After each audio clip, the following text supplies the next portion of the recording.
오늘 본문 24절에 공의롭게 판단하라를 오늘 말씀의 제목으로 삼습니다.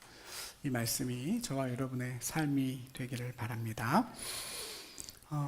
초막절 중간에 예루살렘 성전에 갑자기 나타나신 예수님께서 사람들에게 하나님의 말씀을 가르치십니다. 그랬더니 사람들이 놀라죠. 이 사람은 배운 적이 없는데 어떻게 이렇게 글을 아느냐 놀라게 되고, 그런 사람들을 향해서 예수님께서는 오히려 그 말씀을 듣고 있는 그들 자신의 모습을 이렇게 돌아보라고 하십니다. 하나님의 뜻을 행하려고 하는 사람이라면 지금 예수님이 하시는 말씀이 그냥 자기 영광을 위해서 스스로 말하는 것인지, 아니면 보내신 분의 영광을 위해서 그분의 말씀을 전하는 것인지 능히 분별할 수 있을 거라고 말씀하신 것입니다. 그리고 곧장 그들이 지금 어떤 모습으로 예수님 말씀을 듣고 있는지 직접 폭로하시죠. 너희 중에 율법을 지키는 자가 없다, 이렇게 말씀하세요.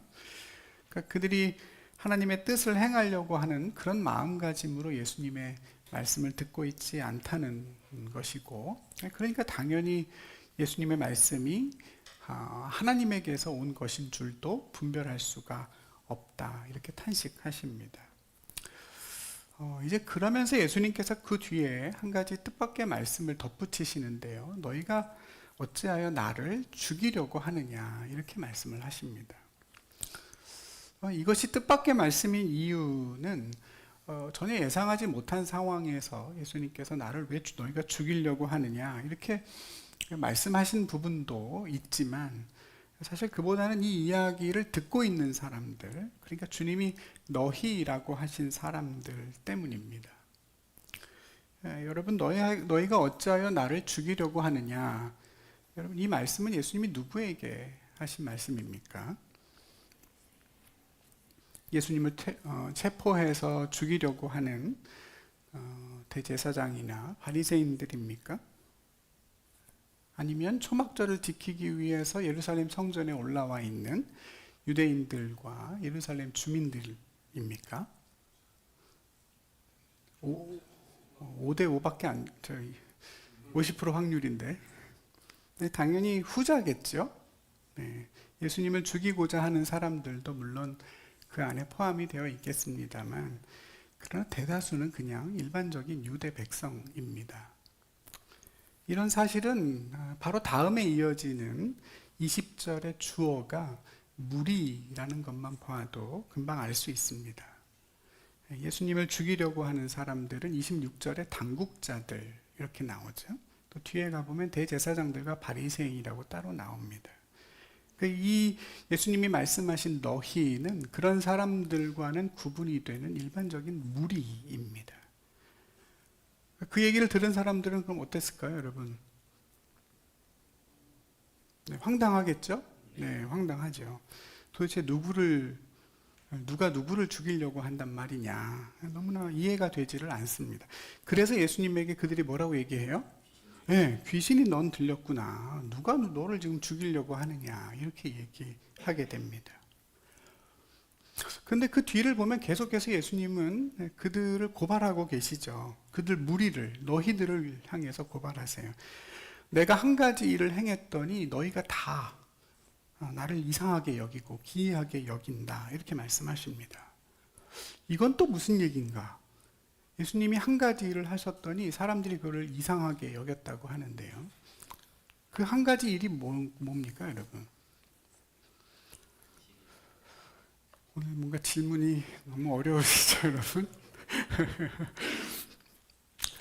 네, 그 뒤에 이제 내용을 우리가 쭉 읽어보면, 이 내용은 앞에 5장에서 예수님께서 베데스다 못가에 38년 된 병자를 고쳐주신 그 일을 얘기하는 거구나, 이렇게 알 수 있습니다. 안식일 얘기가 나오고, 사람의 몸을 고쳐주신 게 나오고, 전신이 건전하게 됐다 그러죠. 건전하게, 건강하게 회복됐다 나옵니다. 기억나시죠, 여러분? 네. 그러니까 예수님이 그 병자를 고쳐주신 그날이 안식일이었는데, 여러분 기억을 더듬어 보면 그가 자리를 들고 막 걸어가는 걸 보고 사람들이 너희 그러면 안 된다고, 옳지 않다 그랬잖아요. 처음에는 그 사람만 뭐라고 했는데 나중에 예수님을 비난하게 되고, 그때부터 많은 사람이 예수님을 박해하기 시작했다, 성경은 이야기합니다. 예수님이 그때 얘기를 하세요. 누가 당신을 죽이려고 하느냐, 당신 귀신 들렸다라고 말하니까 그때 사건을 언급하시면서 대답을 대신하십니다.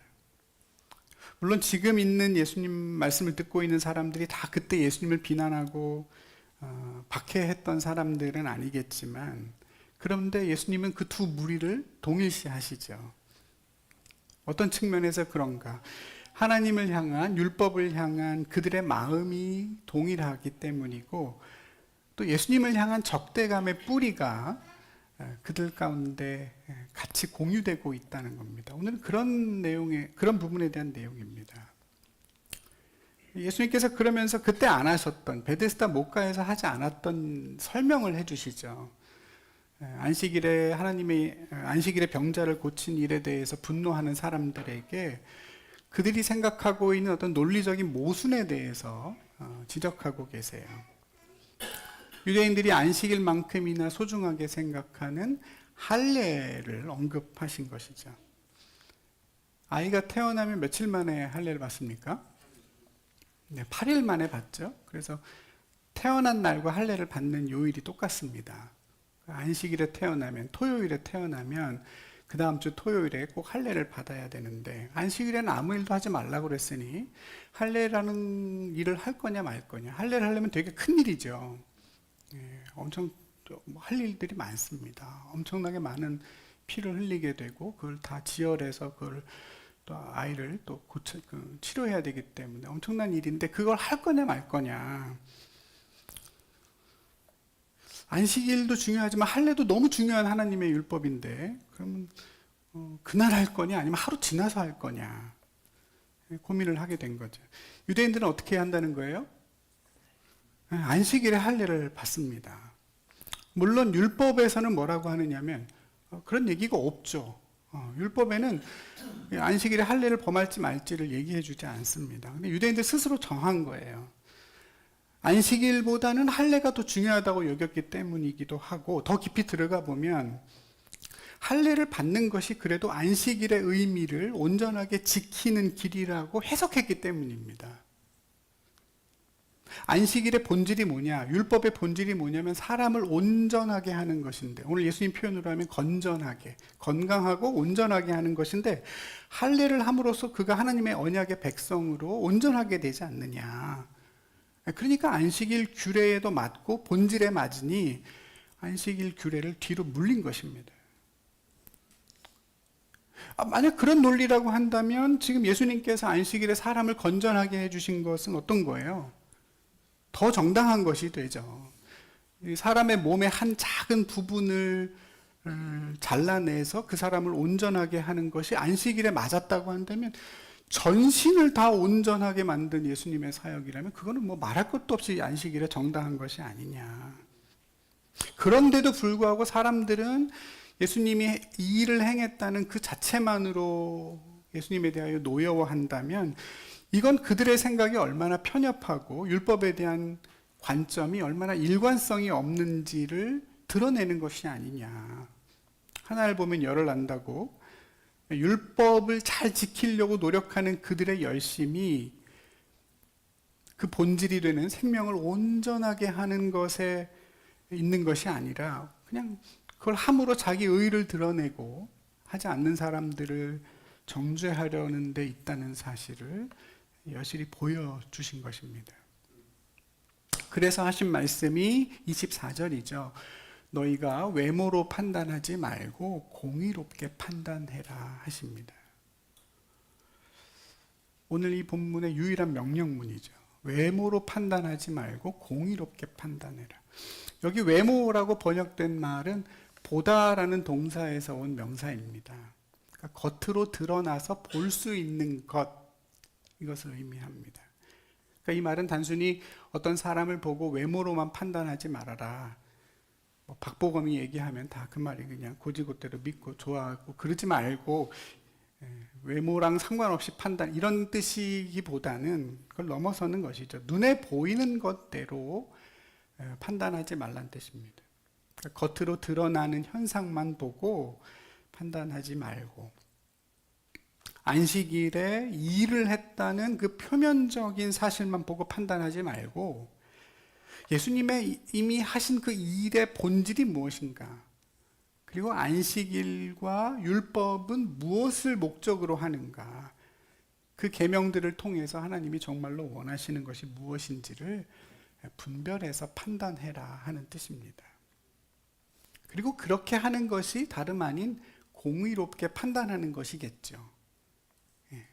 공의롭게 판단하라. 원문에는 조금 이상하게 되어 있는데 뭐라고 되어 있냐면 공의로운 판단을 판단하라 이렇게 되어 있습니다. 판단이라는 말이 두 번이나 들어가요. 공의로운 판단을 판단해라, 공의롭게 판단하도록 판단해라, 뭐 이런 식인데 되게 어렵지만 사실은 우리도 그런 말을 많이 씁니다. 동사와 똑같은 명사를 넣어서 조금 더 강조하는 거예요. 뭐 예컨대 그냥 우린 잔다 그러지 않고 어떻게 하죠? 잠을 잔다라고 말하고, 뭐 꿈을 꾼다도 마찬가지고, 그냥 산다 그러면 되는데 삶을 살아간다 이렇게 말하잖아요. 그러니까 의롭게, 공의롭게 살아라 하는 것도 말이 뭐 전혀 문제가 없지만, 의로운 삶을 살아라, 공의로운 삶을 살아라 이렇게 하면 좀 느낌이 다르죠. 뒤에 것이 조금 더 무거워요. 그러니까 공의로운 삶을 살아라, 공의롭게 살아라, 또 사실 거의 비슷한 거지만 뭔가 공의를 더 이렇게 강조하고 그걸 삶 전체로 확장해서 채워서 살아라 이런 느낌이 드는 것입니다. 그러니까 공의롭게 판단하라는 것도 마찬가지죠. 어떤 하나의 일을 공의롭게 해라 이걸 넘어서서 어떤 모든 내 생각과 판단의 기준이 의의가 되도록 하고, 그래서 그 판단의 결과도 의롭게 되어야 된다는 걸 강조하는 말씀일 겁니다. 그냥 우리가 판단할 때 우리 보통 뭔가 나에게 이로운 쪽으로 판단하게 되고, 또 나랑 가깝거나 또 내게 편한 쪽으로 우리는 판단하는 경우가 많지만, 그러지 말고 하나님의 의의를, 뜻을 기준으로 두고 판단할 수 있어야 된다. 예수님 그렇게 말씀하십니다. 너무나 당연한 말이지만 사실은 어렵죠. 어려운 말입니다. 공의롭게 판단하려면 뭘 해야 될까요? 오늘 예수님 말씀을 비춰보면 공의롭게 판단하기 위해서는 외모로 판단 안 하는 게 먼저죠. 그죠? 외모로 판단하지 말고 공의롭게 판단해라 그러십니다. 그러니까 보이는 대로 판단하려고 하는 우리의 본능이나 어떤 그런 습관을 좀 내려놓아라 라는 뜻입니다. 사람은 다 외모로 판단하죠. 그렇지 않습니까, 여러분? 네, 다 그렇습니다. 누구나 그래요. 그러니까 외모로 판단하지 말라 이 말의 뜻은 뭐냐면 일단 판단하지 말라는 뜻이기도 합니다. 그래서 그러니까 내가 처음에 판단하는 건 뭘 보고 판단했을 가능성이 높아요? 외모로 보고 판단했을 가능성이 매우 높아요. 그러니까 처음 나온 판단은 그냥 일단 걸러내라는 뜻으로 이해해도 될 것 같습니다. 여러분, 우리는 보통 이제 쌀 씻어 보신 분들은 알지만 처음에 쌀을 씻으면 그 처음 씻은 쌀뜨물은 버리죠. 그렇죠? 뭐 해보셨어야 알지 뭐. 쌀뜨물이라고 해서 찌개 끓이고 국 끓일 때도 좋고 뭐 닦을 때도 좋고 정말 좋은 그 쌀뜨물을 처음 쌀 씻은 거는 안 사용한단 말이죠. 그건 더럽기 때문에 버리고 두 번째 씻은 것부터가 쌀뜨물이고 이제 그걸로 찌개 하면 맛있고 감칠맛이 나고 그럽니다. 저는 늘 하는 일이라. 그러니까 처음 씻은 그 물은 버리듯이 저와 여러분이 판단하는 첫 번째 판단은 사실 인간이기 때문에 대부분 다 외모로 판단하니 예수님 뭐라고 하시냐면 외모로 판단하지 말고 그건 거르고 그리고 다시 멈춰서 이것이 정말로 의로운 판단인가를, 기준이 올바른가를 살펴보라는 뜻입니다. 이 문제가 바로 뒤에서 예수님 다시 또 나와요. 중요하다는 뜻이에요. 예수님 이걸 또 강조하죠. 뭐라고 하시냐면 이런 내용이죠. 예수님께서 성전에서 말씀을 가르치고 계시는데 예루살렘 주민들끼리 그런 예수님을 두고 논쟁이 벌어졌습니다. 아니, 저 사람은 유대인 지도자들이 죽이려고 하는 사람이 아니냐. 아니, 근데 저렇게 아무렇게나 자기를 드러내고 말하는데도 왜 아무도 안 잡아가느냐. 설마 이 당국자들도 이 사람을 그리스도라고 생각하고 있는 거 아니냐. 이렇게 누군가 물어봤어요. 그랬더니 대답을 하죠, 어떤 사람이. 그리스도일 리가 없다. 왜냐하면 우리는 이 사람이 어디서 왔는지를 다 알고 있다. 이 사람은 갈릴리 출신이고 듣자 하니 나사렛에서 태어났다는데 어떻게 이 사람이 그리스도가 될 수가 있느냐. 그리스도는 어때야 된다? 어디서 온지를 몰라야 된다. 출신지를 모르는 게 신비한 존재가 메시아인데 어떻게 저 사람이 그리스도일 수가 있느냐. 이렇게 얘기를 하는 것이죠. 그러니까 예수님에 대한 판단이 이미 내려졌죠? 뭐에 의해서? 외모로. 결론이 다 내려졌어요. 예수님이 어디서 왔는지 그 출신지를 우리가 알고 있기 때문에 저 사람은 그리스도일 리가 없다. 그리스도는 기원을 몰라야 되는데, 그러니까 외모로 판단이 끝나버린 것이죠. 예수님이 하시는 말씀과 그 의미와 행위를 통해서 그 사람을 판단하는 것이 아니라 그 사람의 출신지 하나로 모든 걸 다 판단해 버렸습니다. 근데 사실 이건 판단이라고 하기에도 좀 뭐하죠. 왜냐하면 여러분 이것도 본능이잖아요. 선지자가 고향에서는 높임을 받지 못한다는 유대인 속담이 있는 것처럼 우리에게 가깝고 익숙하고 친숙한 건 우린 다 이렇게 좀 폄하하잖아요. 무시하고 새롭고 낯설고 이런 것들은 되게 특별하게 여긴단 말이죠. 그건 우리 인간의 본능입니다. 외모로 판단하는 것이죠. 여러분, 메시아는 그 기원을 모른다. 출신지를 알면 메시아가 아니다. 이런 내용이 어디 구약, 신약 성경에 어디 있나요? 없는 얘기죠. 유대인들이 자기네들이 만든 얘기고 그걸 전통으로 가지고 있는 얘기입니다. 오히려 성경은 예수님이 메시아가 어디서 태어날지를 명확하게 예언하잖아요. 베들레헴 에브라다야, 네가 유대에 있는 고을 중에 비록 작을지라도 우리를 다스리는 자가 너에게서 나올 것이다. 그분의 기원은 영원에 있고 상고에 있고 하나님에게 있다. 여기에 사실 우리가 다 알고 있는 반전이 있는 것이죠. 그 사람들은 예수님이 어디서 왔는지를 다 안다고 생각했지만 실은 몰랐죠. 베들레헴에서 태어난지를 몰랐죠. 예. 몰라서 우리 외모로 판단해요.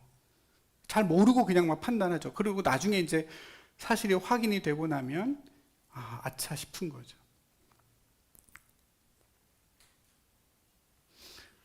갑자기 설교 중에 떠오른 그 일화인데요. 제가 얼마 전에 아침에 꼬리곰탕을 먹으러 식당에 갔는데요. 저희 집 근처에 있는 꼬리곰탕 식당집에 갔는데 처음 가는 집이었고, 그래서 이제 아내랑 같이 차를 타고 이렇게 운전해서 식당에 들어갔는데 거기 들어가는 구조가 되게 특이해요. 식당이 있으면 그 건물로 들어가는 차가 들어갈 수 있는 그 통로가 너무 여러 개예요. 다 뭐냐면 방지턱을 조금씩 터가지고 차가 들어가는 이제 그런 식으로 되어 있는데 그게 한 서너 군데로 되어 있습니다. 그래서 쭉 들어가면 그 앞에 차를 댈 수 있게 되어 있는데 저는 지도로 봤을 때는 입구가 하나밖에 없는 줄 알고 글로 들어와서 이렇게 차를 댔습니다. 근데 어느 차가 와서 그 입구를 막아놨어요. 그래서 제가 나가면서 이거 왜 막았지? 저기밖에 못 나가는데. 그래서 전화를 했죠. 차 좀 빼달라고. 근데 그 아저씨가 나오셔서 할아버지셨는데 나오시더니 아니 여기도 출구고 여기도 출구인데 왜 여기로 안 나가시고 굳이 차를 빼달라고 하세요? 이러시는 거예요. 그래서 제가 보니까 거기는 아무리 봐도 차가 못 나갈 공간이에요. 이 폭이 좁아가지고 제가 들어온 것만 입구고 거기가 넓으니까 저는 당연히 이제 안 될 걸로 생각을 하고 여기는 어르신 여기는 이거 못 나가죠 차가. 제가 그랬거든요. 그랬더니 차를 빼서 나가 보여주시더라고요. 여기 다 나가 이렇게 나가고 이렇게 되는 거라고. 그리고 저한테는 아무 말도 안 하셨어요. 그리고 그냥 식당으로 들어가시더라고요. 그래서 제가 창피하다. 모르면 말이나 말든가. 이게 할아버지고 연세도 많으시니까 제가 막 뭐라고 했죠. 이거 어떻게 나가냐고 이거 막 그랬는데 웬걸요.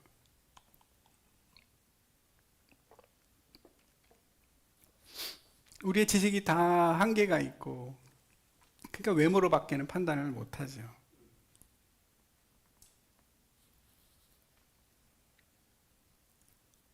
근데 여러분, 예수님이 이 말씀을 얼마나 중요하게 생각하셨으면 나중에 여러분 28절을 보면 지금 이 얘기를 예수님이 어떻게 말씀하셨냐면 그냥 이렇게 조곤조곤 조용하게 말씀하신 게 아니라 외쳐서 얘기하셨어요.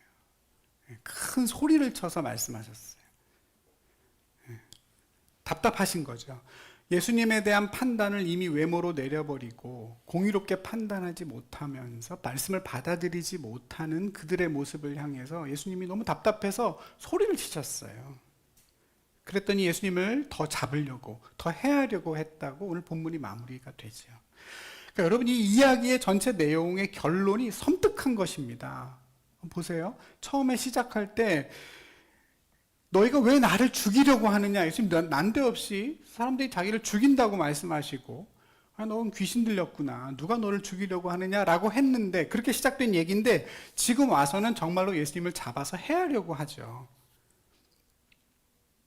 그러니까 여기에서 오늘 본문이 말하고자 하는 정말 중요한 주제가 그대로 드러나요. 예수님이 공의롭게 판단해라. 외모로 판단하지 말고 공의롭게 판단해라. 이거는 그냥 다른 사람들을 정당하게 판단해라 라는 정도의 윤리적인 교훈이 아니라 외모로 판단하고 공의롭게 판단하지 못하면 결과가 뭐냐면 예수를 죽인다는 거예요.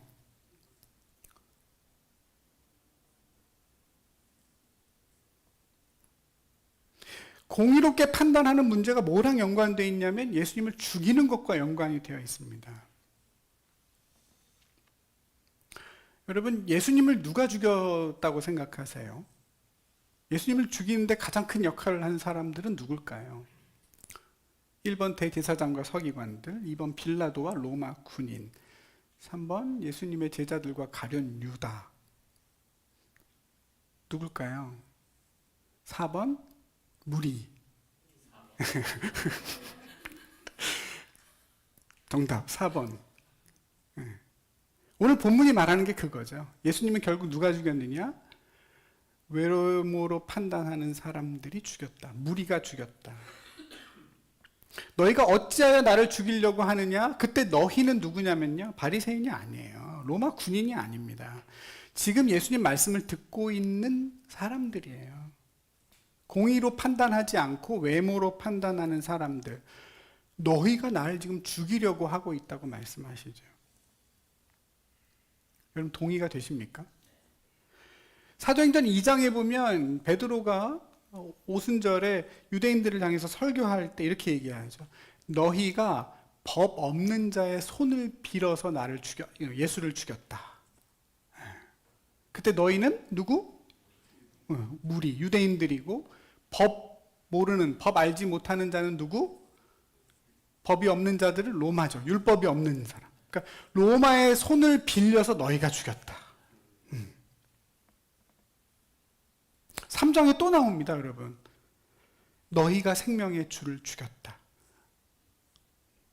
4장에 또 나와요. 너희 모든 이스라엘 백성들이 예수를 십자가에 못 박았다. 7장에 스데반이 또 얘기해요. 바울도 또 얘기합니다.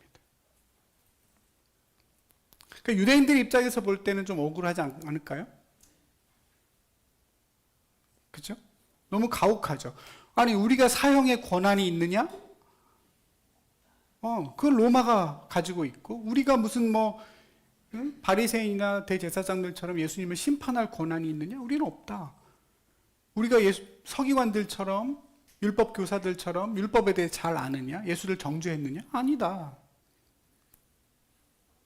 그냥 무리에 불과한데 우리가 예수를 죽였느냐? 인정할 수 없죠. 그러니까 예수님에게 항변하죠. 당신 귀신 들렸다. 누가 당신을 죽이냐? 근데 예수님과 성경의 증언은 일관됩니다. 예수를 죽인 것은, 예수를 죽이려고 하는 자들은 누구냐? 외모로 판단하는 유대인들이었다. 그들이 결국 예수를 넘겨주었고 외면했다. 무리라고 하는 불특정 다수 안에 숨어서 마치 그냥 그 사건에, 십자가 사건의 구경꾼인 것처럼 했지만 실은 공의가 아닌 외모로 판단했던 그들이 예수를 죽였다. 그들이 바라바를 풀어주라고 소리쳤고, 그럼 예수는 어떻게 하랴 물어봤을 때 반드시 십자가에 매달아 죽여라 소리쳤고, 그러면서 한 말이 뭐였어요? 예수의 피를 누구에게? 우리와 우리 자손들에게 넘겨라. 참 무서운 얘기죠, 여러분. 예수를 죽인 자들은 다른 게 아니라 외모로 판단하고 공의롭게 판단하지 않은 사람들이었습니다. 제가 그런 생각을 해봤어요. 만약에 내가 그 당시에 유대 땅에 사는 사람이었다고 하면 과연 난 예수님을 어떻게 판단했을까? 내가 가진 신앙과 지식으로 예수님을 메시아로 분별할 수 있었을까? 여러분은 어떠셨을 것 같으세요? 한번 생각해 보시죠. 혹시 니고데모처럼이라도 몰래 가서 예수님을 만나지 않았을까? 과연 그럴 수 있었을까? 예수님을 임금 삼으려고 쫓아다녔을까? 주님 귀신 들렸다, 이단이다, 그러지 않았을까? 영생의 말씀이 당신에게 있으니 우리가 누구에게로 가오리까? 당신 하나님의 거룩하신 자입니다. 우리가 배와 그물을 버려두고 예수님을 따를 수 있었을까? 우리 공동체는 어땠을까요? 그땐 교회는 없었고 회당이 있었으니까 우리 고백교회 회당 사람들은 어떤 판단을 내렸을까요? 외모가 아닌 공의로 판단하고 예수님을 메시아로 인정하는 적은 무리에 속해 있었을까요? 그런 질문보다 훨씬 더 중요한 것은 오늘 예수님의 이 말씀 앞에 우리 자신을 비춰보는 거겠죠. 과연 우리는 외모로 판단하지 않고 공의롭게 판단하는가? 겉으로 드러나 있는 어떤 표면적인 사실만으로 누군가를 또 세상을 판단하는 것이 아니라 하나님의 뜻이나 말씀에는 전혀 무관심한 채 사람들이 하는 말에 이리저리 흔들리고 또 나와 비슷한 생각을 가진 사람들의 이야기에 끊임없이 노출돼서 살아가진 않는가? 하나님을 알려고 힘쓰지 않고 그냥 사람들이 하는 얘기에 의존해서 지금도 예수를 죽이려고 하는 그 외모로 판단하는 그 무리에 속해 있진 않은가? 우리 스스로를 돌아보게 됩니다.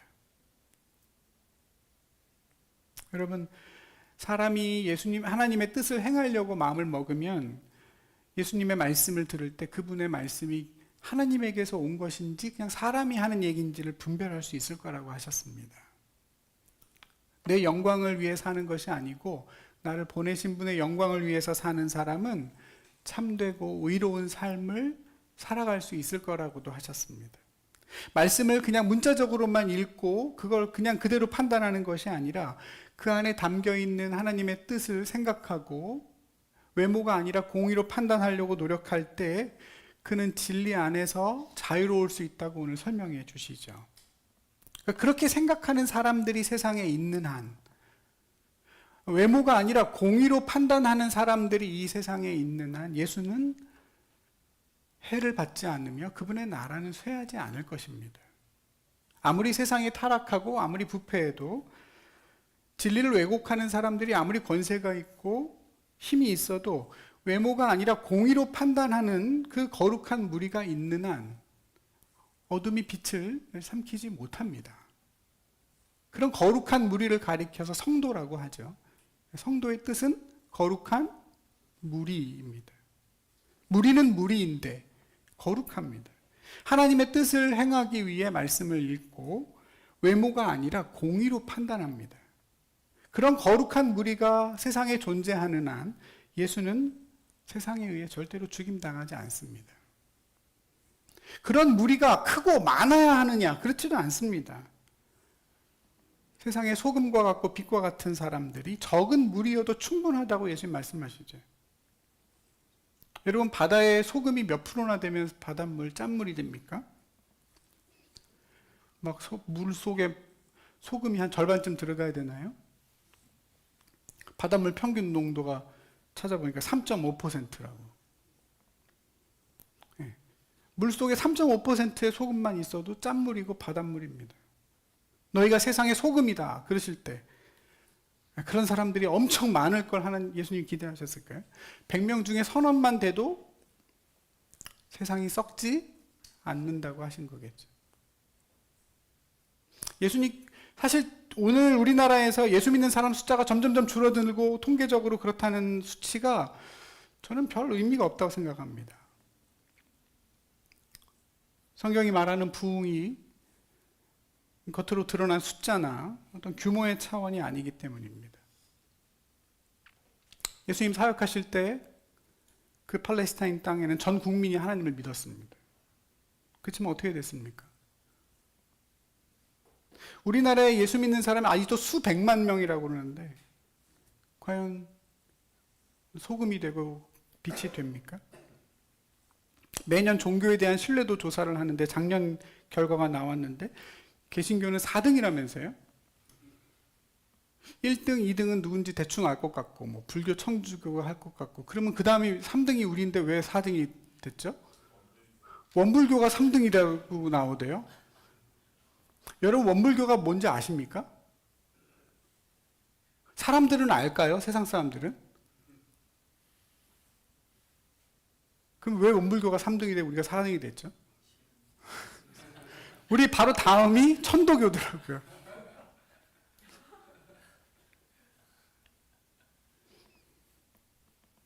물론 믿는 사람이 더 많아져야 되죠. 그러나 더 큰 무리가 되는 것만으로는 부흥도 아니고 세상에 아무런 일도 일어나지 않는다는 거죠.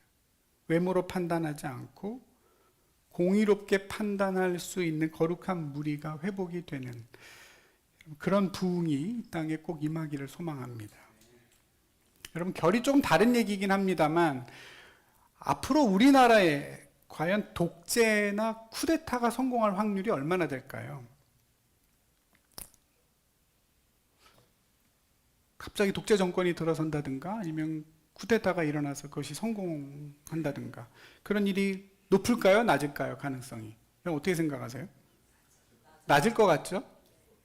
아마 쉽지 않을 겁니다. 불가능할지는 모르겠지만 아마 대단히 낮을 것입니다. 왜요? 왜 그럴까요, 여러분? 왜 그렇게 생각하세요? 적어도 정치인들보다 국민들이 더 정의롭고 지혜롭기 때문 아닐까요? 그렇지 않아요, 여러분?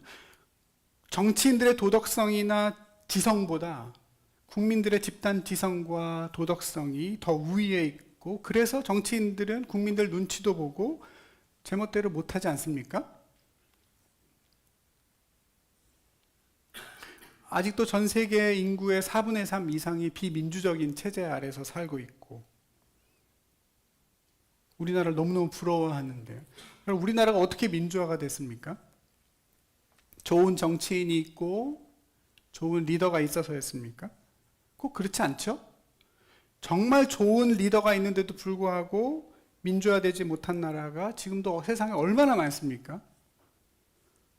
우리나라가 민주화된 건 결국 죽음을 무릅쓰고 독재에 저항할 수 있었던 의로운 무리가 있었기 때문이죠. 지금도 마찬가지고요. 그러면 어떻게 우리 국민들은 다른 나라 국민들과 다를 수 있었죠? 왜 우리나라 국민들은 나서면 총 맞아 죽을 걸 알면서 왜 독재에 저항했습니까? 원래 우리나라 민족은 의롭나요?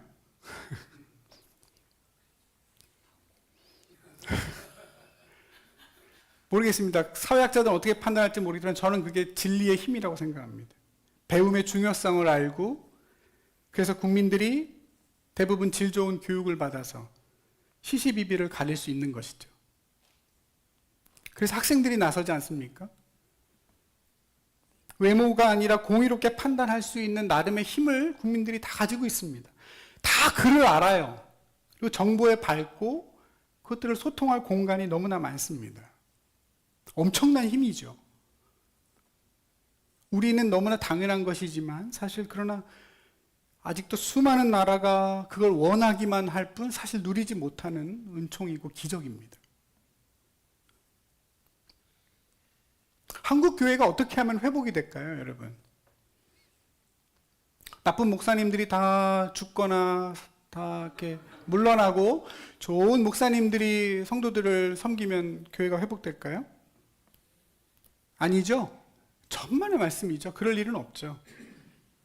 하나님의 뜻을 행하기 위해 말씀을 사모하고 외모가 아니라 그렇게 사모하기 때문에 그래서 외모가 아니라 공의로 판단할 수 있는 성도들이 세워지면 되죠? 그렇잖아요. 거룩한 무리가 있는 한 진리는 죽지 않습니다.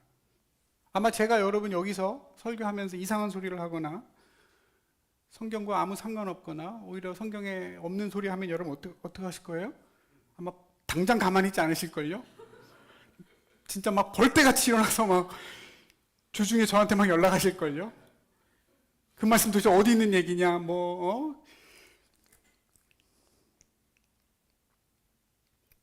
바울이 전하는 메시지를 데살로니가 옆에 있는 베레아라는 지역에 있는 사람들은 와, 바울 선생님 같은 위대하신 분이 기적을 베푸는 저런 분이 설교를 하니 저 말은 무조건 다 우리가 받아서 믿어야 되겠다고 하지 않고 그 말씀이 정말로 그러한가? 날마다 성경을 상고했더라. 그랬더니 데살로니가보다 더 많은 사람들이 다시 하나님을 믿게 됐더라. 이야기하죠? 깨어있고 외모가 아니라 공의로 판단할 수 있는 그렇게 노력하는 사람들이 세워지면 아마 한국교회는 새로워질 것입니다. 근데 여러분 안타깝게도 우리 현실은 그렇지 않죠. 그런 무리가 점점점 사라져가는 것이 현실입니다. 성도들이 점점 스스로 말씀을 묵상하거나 그 말씀을 삶으로 살아내려고 애쓰지 않습니다.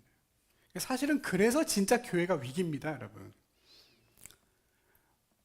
이상한 목사들이 많고 뭐가 어쩌고 저쩌고 옛날에도 그런 사람들은 다 있었잖아요. 그래요, 안 그래요, 여러분? 네, 그런 제사장, 그런 예언자, 그런 사람들은 옛날에도 다 있었어요. 성도들이 말씀을 잘 읽지 않고 공의로 판단하기를 어려워하는 것이 훨씬 더 두려운 일입니다. 목사들은 원래 말씀을 잘 읽지 않아요, 여러분. 그건 괜찮아요. 원래 그랬기 때문에. 설교 준비할 때 빼고는 묵상을 안 합니다. 근데 지금은 성도들도 안 하세요. 그 시간에 영상 보고, 쇼츠 보고, 설교 보고, 좋은 강의 듣고, 그러면서 그게 내 믿음이고 내 실력이라고 착각합니다. 그렇지 않습니다. 여러분 학생이 학교에서 수업을 잘 들으면 정말 단 1분도 졸지 않고 눈을 번쩍 뜨고 선생님이 하시는 모든 강의를 열심히 날마다 들으면 그럼 그렇게 공부해서 그냥 성적이 나옵니까? 학교에서 강의만 들으면, 선생님 얘기만 들으면, 여기 선생님들 계시니까 한나 집사님 학교에서만 선생님 얘기를 잘 들으면 성적이 나와요? 우리나라에서 제일 강의를 잘한 일타 강사한테 매일매일 과외를 받아요. 그러면 그 사람이 좋은 대학 갈까요, 여러분? 아니죠. 어떻게 해야 돼요? 본인이 책을 펴서 한 번은 풀어봐야죠, 그죠? 응.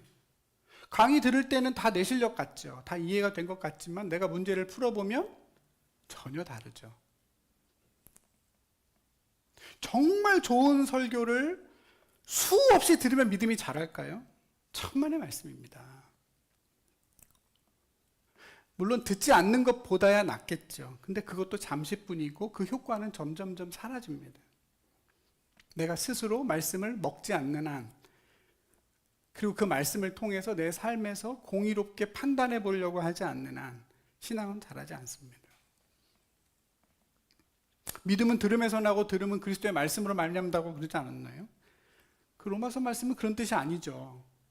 전하는 자가 없으면 들을 수 없고 듣지 않으면 믿음이 일어날 수 없으니 복음을 전하는 자가 반드시 있어야 된다는 뜻입니다. 강의 듣고 영상 보고 또 목회자들의 설교를 다시 보고, 근데 저는 되게 위험하다고 생각합니다. 그냥 신앙의 차원에서만이 아니라 사실은 우리 모든 일상과 우리 일반 사회적으로도 위험할 수 있습니다. 내가 스스로 생각하고 내가 스스로 판단하고 그런 능력들이 점점점 사라져가는 거 여러분 느끼십니까?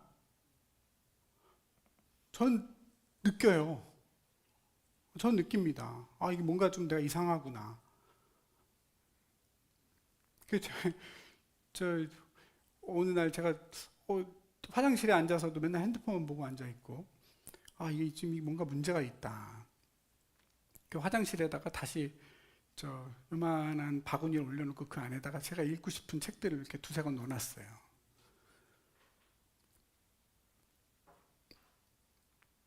아이들 문해력 문제가 아니죠. 지금 우리 어른들이 더 심각하지 않습니까? 이제는 AI까지 있어서 AI가 도와주지 않으면 묵상도 우리 못할 때가 올 거예요. 공의롭게 판단할 수 있을까요? 예수를 살릴래? 바라바를 살릴래? 아마 유대인들이 다시 나오면 AI에게 물어볼 거예요.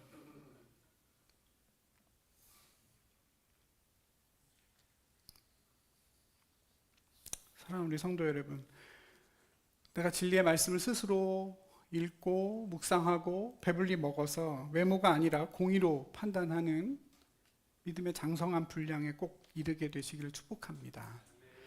이건 그냥 단순히 내 개인의 문제만으로 끝나지 않습니다. 예수님 오늘 분명히 말씀하시죠. 너희가 왜 나를 죽이려고 하느냐. 저와 여러분의 신앙의 본질에 관한 문제이고 교회와 세상에 관한 이야기입니다. 아마 지금도 예수님은 우리를 향하여 소리를 치고 계실 겁니다. 외모로 판단하지 말고 공의로 판단해라. 그런 무리가 있는 한, 그런 적은 무리가 있는 한 세상이 진리를 해하지 못할 것이다. 눈에 보이는 대로 판단하지 말고 성급한 판단들은 일단 한번 거르고 진리와 하나님의 말씀이 너희의 판단의 근거가 돼서 공의로 판단할 수 있도록 해라. 아마 예수님 그렇게 말씀하시겠죠? 네. 저 여러분 그렇게 되기를 바라고, 그래서 예수를 살리고 교회를 살리고 할 수 있으면 세상도 살리는 그런 저와 여러분 우리 고백교회 되기를 주님의 이름으로 축복합니다. 기도하겠습니다.